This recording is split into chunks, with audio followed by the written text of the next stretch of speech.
Welcome back to the Grand Solar Minimum channel. Today is Saturday, January 27th, 2018. Taking a look at our current conditions, our solar wind speed is sitting right at 400 kilometers per second with a density of 9.7. And quickly, the sun is leaking solar wind from a peppering of small coronal holes that is now Earth-facing.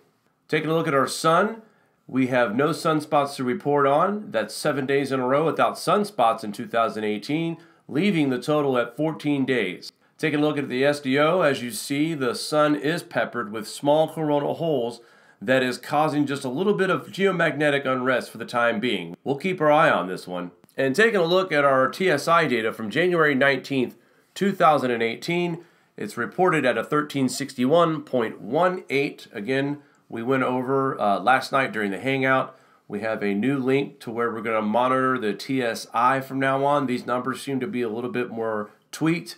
And there's also a graph that shows the TSI readings and the trend that it's making right now. We'll hope you check it out and find it useful. And taking a look at the weekly weather and crop bulletin from January 24th, it's dated. This covers the dates of January 14th through the 20th. A final blast of bitterly cold air reached deep into the south, preceded by another batch of wintry precipitation.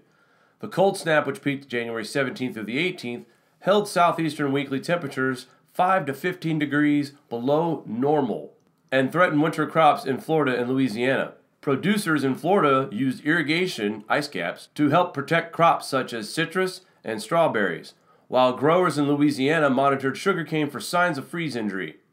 In addition, snow covered the ground across the large section of the South for several days. Starting around mid-month, snow, mostly light, fell in parts of the Midwest and Northeast. Meanwhile, mild weather prevailed in the West and returned to the northern plains and upper Midwest.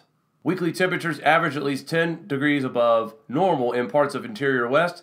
Significant precipitation confined for much of the week to the Pacific Northwest, eventually overspread other sections of the western U.S. Despite the late week precipitation, low snowpack continued to plague many river basins from California to the central and the southern Rockies. And it goes on to list off the various records that was set for snow that hasn't gotten snow in a while. Places like Wichita hasn't seen measurable snow in 393 days. You can get this PDF and report weekly. It has great maps and charts to show you the drought and the drought outlook and where the temperatures have been, and average, above average, and below average. We'll leave the link in the description.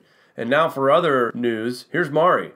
Thanks, Jake. Floodwaters are nearing their peak in Paris, with the rain swollen in the Seine River, engulfing major tourist areas and threatening wine cellars and museum basements. Unusually heavy rains have swollen the Seine and other rivers in the region. The river is expected to peak in Paris on Sunday at 6 meters. That's about 20 feet, well below the 6.8 meters that hit record floods in 1910. We would also like to report the heavy rain that is compounding the threat to villages surrounding the Philippines' Mount Mayon, a volcano that has been spewing fumes, ash, and lava for the past 2 weeks. The State of Volcanology Institute says Lahar, or mud flow carrying volcanic debris, is a major threat to the low-lying communities surrounding the volcano. Officials warned that the boulders rolling down the volcano's slope could wipe out entire houses, and lava or molten rock carried in the Lahar can destroy anything in its path. Officials warned that residents taking shelter in the 69 area evacuation centers might remain displaced for as long as 3 months based on the volcano's previous eruptions. In other news, a winter storm brings snow to Saudi Arabia and Lebanon. Residents in Saudi shared photos of the rare covering snow. It isn't all sunshine and sand in the Middle East, especially in northern Saudi Arabia, which has been on the receiving end of a wintry blast this weekend. The wintry weather has arrived in the kingdom on Friday, beginning a covering of snow